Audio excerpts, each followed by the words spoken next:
Hi കൂട്ടുകാരെ, നമ്മുടെ പുതിയൊരു വീഡിയോയിലേക്ക് എല്ലാവർക്കും സ്വാഗതം. ഇത് ഒരു പ്രത്യേക തരം ടൂളാണ്. ഇതിൻ്റെ ഉപയോഗവും ഇതെങ്ങനെയാണ് ഉപയോഗിക്കേണ്ടത് എന്നും നമുക്ക് ഈ വീഡിയോയിലൂടെ കണ്ട് മനസ്സിലാക്കാം. ഇതുവരെ ഈ ചാനൽ സബ്സ്ക്രൈബ് ചെയ്യാത്തവരുണ്ടെങ്കിൽ ഉടൻ തന്നെ ഇതിൻ്റെ സബ്സ്ക്രൈബ് ബട്ടൺ ക്ലിക്ക് ചെയ്യണേ. എല്ലാവരും ഈ ചാനൽ ലൈക്ക് ചെയ്യുകയും ഷെയർ ചെയ്യുകയും ചെയ്യണേ. ഇതുണ്ടോ, ഇതൊരു പ്രത്യേക തരം ടൂളാണ്. രണ്ട് തരം ബോൾട്ടുകളാണ് ഇതിൽ കൊടുത്തിരിക്കുന്നത്. ഒന്ന് ഔട്ടർ ബോൾട്ടും രണ്ടാമത് ഇന്നർ ബോൾട്ടും. ഔട്ടർ ബോൾട്ടാണ് ഇപ്പോൾ തിരിക്കുന്നത്. ഇത് നമുക്ക് അഡ്ജസ്റ്റ് ചെയ്യാൻ വേണ്ടിയാണ്. ഇനി അടുത്ത ഇന്നർ ബോൾട്ടാണ്. അത് നമ്മൾ പ്രസ് ചെയ്യുമ്പോഴാണ് നമ്മുടെ ചെയിൻ്റെ ലിങ്ക് കട്ടായി വരുന്നത്. ഇത് നമ്മൾ ബൈക്കിൻ്റെ ചെയിൻ കട്ട് ചെയ്യുന്നതിനായി ഉപയോഗിക്കുന്ന ഒരു സ്പെഷ്യൽ ടൂളാണ്. ഈ ടൂൾ ഉപയോഗിച്ച് എങ്ങനെയാണ് ചെയിൻ കട്ട് ചെയ്യുന്നതെന്ന് നമുക്ക് നോക്കാം. ആദ്യമായിട്ട് നമ്മൾ ബൈക്കിൻ്റെ ചെയിൻ ബോക്സ് അഴിക്കുക. പിന്നീട് ഈ ടൂള് ചെയിനുമായിട്ട് കറക്റ്റ് ഫീറ്റിങ് വയ്ക്കുക. ഞാൻ കാണിച്ചു തരാം. ഇത് ഞാൻ അഴിച്ചിട്ട ഒരു ചെയിനാണ്, പഴയ ചെയിനാണ്, റീപ്ലേസ് ചെയ്ത ചെയിനാണ്. ഇത് വെച്ച് ഞാനിതെങ്ങനെയാണ് കട്ട് ചെയ്ത് എടുക്കുന്നതെന്ന് നമുക്ക് നോക്കാം. ആദ്യമായിട്ട് ചെയിൻ ഇതിൻ്റെ ഗ്യാപ്പിൽ വയ്ക്കുക. ഇപ്പോൾ ഞാൻ കാണിച്ചു തരാം. ഇത് എല്ലാം ലിങ്കുള്ളതാണ്, ചെയിൻ ലിങ്കുള്ളതാണ്. ഈ ചെയിന് നമുക്ക് കറക്റ്റായിട്ട് പ്ലേസ് ചെയ്യാം ഇതിൻ്റെ ഗ്യാപ്പിൽ.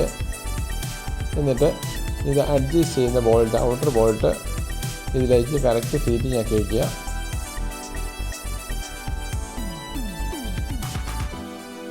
ഇതുപോലെ ഫീറ്റിംഗ് ആക്കി വെക്കുക. എന്നിട്ട് ഇതുണ്ട്, അഡ്ജസ്റ്റ് ചെയ്ത് ഫീറ്റിംഗ് ആക്കി വെക്കണം. ഇതുപോലെ ഇത് പിന്നെ കറക്റ്റ് പിടിക്കണം. ചെയിൻ ഊരി ഇട്ടേക്കുന്നതുകൊണ്ടാണ് എനിക്ക് ഇത് കറക്റ്റ് പിടിക്കാൻ ഇച്ചിരി ഒരു താമസം വരുന്നത്. പക്ഷേ വാഹനത്തിലാണെങ്കിൽ ചെയിൻ ഹാങ്ങായി കിടക്കുന്നുണ്ട്. പെട്ടെന്ന് നമുക്ക് ഈ ടൂള് ചെയിനിൽ പ്ലേസ് ചെയ്യാനും സിമ്പിളായിട്ട് നമുക്ക് ചെയിൻ ലിങ്ക് കട്ട് ചെയ്തെടുക്കുവാനും സാധിക്കുന്നതാണ്.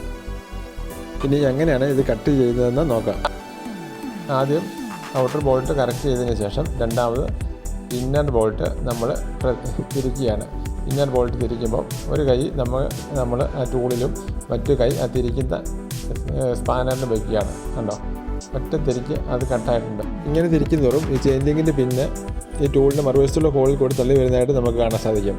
ഇത് വളരെ സിമ്പിളാണ്. കൈകൊണ്ട് തിരിച്ച് കട്ട് ചെയ്യാവുന്നേ ഉള്ളൂ നമുക്ക് ചെയിന്. നമുക്ക് ഹാമറോ പഞ്ചിങ് ടൂളോ ആവശ്യമില്ല.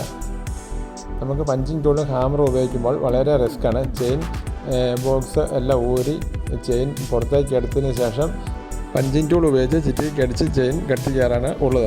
ഇങ്ങനെ ചെയ്യുമ്പോൾ ചെയിൻ ബെൻഡാകാനുള്ള സാധ്യത ഏറെയാണ്. എന്നാൽ ഈ ടൂൾ ഉപയോഗിച്ചാൽ ചെയിൻ ഒട്ടും തന്നെ ബെൻഡാകുകയില്ല. ഇതുണ്ട്, ഇത് ഇത്ര സിമ്പിളായിട്ട് നമുക്ക് പിന്നെ ഊരി കിട്ടി, ചെയിൻ ലിങ്ക് ഊരി കിട്ടി. അത് തിരിച്ചപ്പം പെട്ടെന്ന് പ്രസ്സായിട്ട്, അതായത് ലെയ്ത്തിൽ പ്രസ് ചെയ്ത് എടുക്കുന്നതിന് തുല്യമാണ് ഇത്. നമുക്ക് സിമ്പിളായിട്ട് ചെറിയ എഫർട്ട് ഉപയോഗിച്ച് നമുക്ക് ചെയിൻ ലിങ്ക് കട്ട് ചെയ്ത് എടുക്കാവുന്നതാണ്. ഇതുണ്ട്, ഇതിന് റിട്ടേൺ പുറകോട്ട് തിരിച്ചതിന് ശേഷം നമ്മൾ ആ ചെയിൻ അവിടുന്ന് മാറ്റുന്നു. ഇനി നോക്കണം ചെയിൻ വെടിച്ചെടുക്കുന്ന ചെയിൻ ലിങ്ക് മുറുക്കുന്ന പിന്ന് അവിടെ ഇല്ല. അതുകൊണ്ട് ചെയിൻ നമുക്ക് വളരെ എളുപ്പത്തിൽ ചെയിൻ നമുക്ക് കട്ട് ചെയ്തെടുക്കാൻ സാധിക്കുന്നതാണ്.